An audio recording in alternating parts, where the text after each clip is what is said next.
Hello everyone, thank you for providing me with an opportunity to give a brief tribute to Professor Ito as a mentor, teacher and researcher in electromagnetics. In 1980s and 90s, if you opened any microwave theory and techniques transactions, you would likely to find one or two articles from Professor Ito. For many years, Professor Ito was one of the most prolific authors.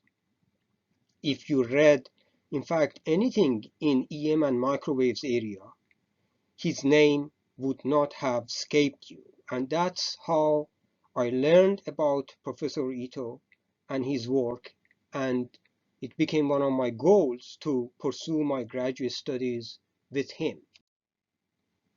Professor Ito was most well known for his contribution to the area of electromagnetics, specifically a technique that he developed known as spectral domain approach in solving EM problems. But Tatsuo's contributions in the area of microwaves cover well beyond numerical EM. He has worked, I believe, from A to Z of EM and microwaves, from antennas to arrays to quasi-optics to metamaterials, active circuits, millimeter devices, and so on.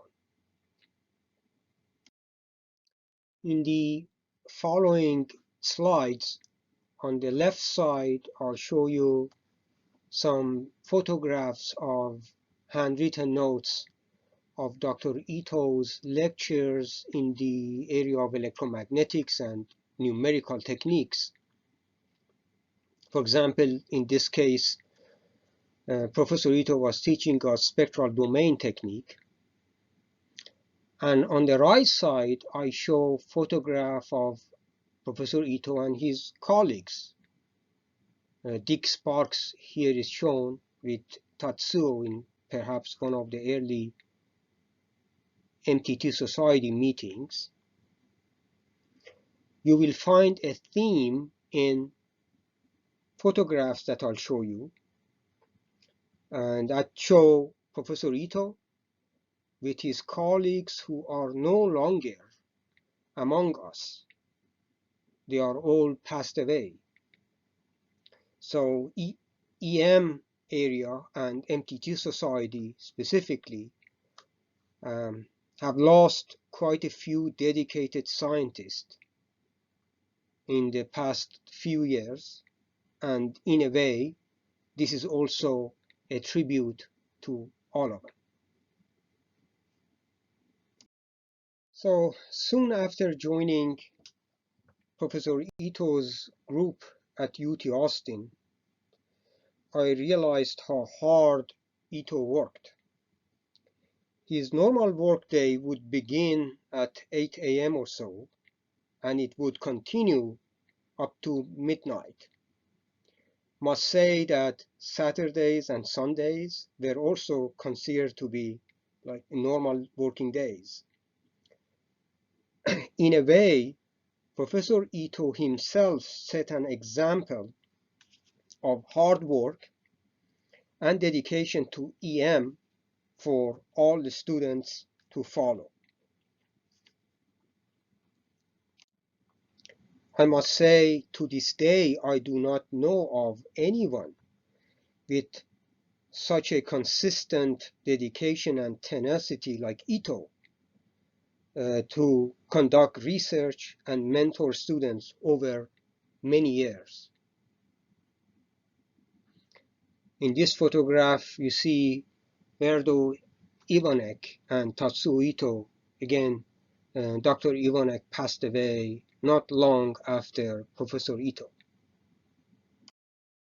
Often during daytime, Professor Ito was busy with his teaching and departmental and MTT Society duties. So it was after 6 or 7 p.m. up to very late in the night that we would get a chance to talk to him about our research. Professor Ito had a large research group with a very diverse projects ranging from numerical techniques to microwave circuits and antennas, and he always managed to keep track of all the projects and student progress. Here again on the left side you see one of his notes on dielectric waveguides, and on the right side his picture with Professor Tapan Sarkar, who also passed away recently. Beside mentoring his own grad students, Professor Ito often had a large number of visitors and collaborators from Europe and Asia. Within the time that I was at UT, Professor Sorrentino, Bayer, Yamamoto, and others visited the group, and they would often stay over weeks or months sometimes. So Professor Ito was very open about sharing ideas and collaborating with others and enhancing others' careers. Here on the left side, I show again one of his notes, and on the right side, again, I show his picture, and Professor Roberto Sorrentino, he also passed away very recently. Although Professor Ito was very famous, he had a very mild personality, gentle voice, and he was extremely humble. You could see that in the conferences where many people wanted to talk to him. Either students wanted to join his group or researchers wanted to discuss their work with him. And he would always listen very patiently to them. Here on the picture right side, you see Professor Ito and Professor Mojgan Daneshman talking about her research. Mojgan, unfortunately, is no longer with us either. Here you can see Professor Ito's notes on application of Marchetelli's method in solving dielectric waveguide problems. And on the right side, Tatsuo's picture with Bob True. Bob also passed away several years ago. Professor Ito graduated some 70 PhD students, mentored many postdocs and researchers during his career. He influenced significantly their lives and their work. And although Professor Ito is no longer with us, his contributions will long endure. This is the very last picture that I've taken with Professor Ito.